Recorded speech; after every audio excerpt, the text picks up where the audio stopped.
Brandon McCann was our editor for that show on Sunday night. And the first question always is a reasonable one, Brandon. Did the right song win in the end? This year, I think they definitely did choose the right song. But to be fair, I think it was quite a poor selection in general. But there were a few standout songs.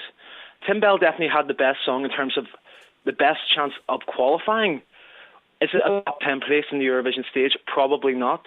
But I think this is definitely a good step in the right direction, especially considering last year's entry for them.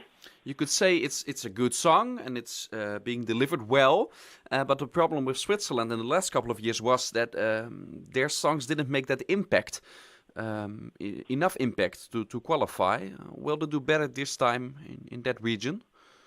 They'll definitely do better. But the issue, again, is does the song have enough impact? And this time, it's a step in the right direction, but it's definitely not enough to warrant a revival for Switzerland in the Eurovision Song Contest.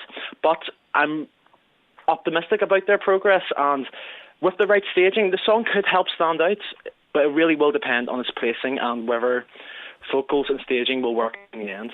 Will the way Switzerland is selecting their entry the last couple of years, will that perhaps need a change to do better at Eurovision?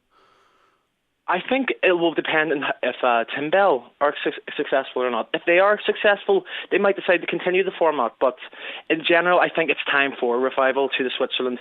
The online voting worked, but the jury members just really didn't seem to be optimistic about choosing anyone non-Swiss into the contest. And sometimes some of their best entries have been non-Swiss competitors. For example, Celine Dion. What was the show like? Is it something that's big in Switzerland? Could you tell that? It seemed big, but at the same time, it was similar production costs to UK. But at the same time, the staging I think, was better than UK. But the overall show quality somewhat matched UK. So maybe it's just there's not that much demand for it. But I think they did a good show, and they seem to be showing some sort of interest in it regardless. They're in the big semi-final, in the second one. So that's also something that's perhaps going to be tough on them again. No, absolutely. Ideally, they should perform last. And if you're going to put them beside two big power ballads, then I think it'll just be fading out of the viewer's mind. But if they put them last, it could be a nice end to the second semi-final before we run up to the final. A couple of strong nations also in their semi-final, including Romania. They make their comeback, and several other nations, of course, that are strong based on their past results. Is that something that could work against them? It could work against them, but here's the funny thing about Romania. Romania's big favourite right now is Yodel It. And it seems with Tim Bell's main singer being Romanian that perhaps the two countries are completely doing the polar opposite switch this year.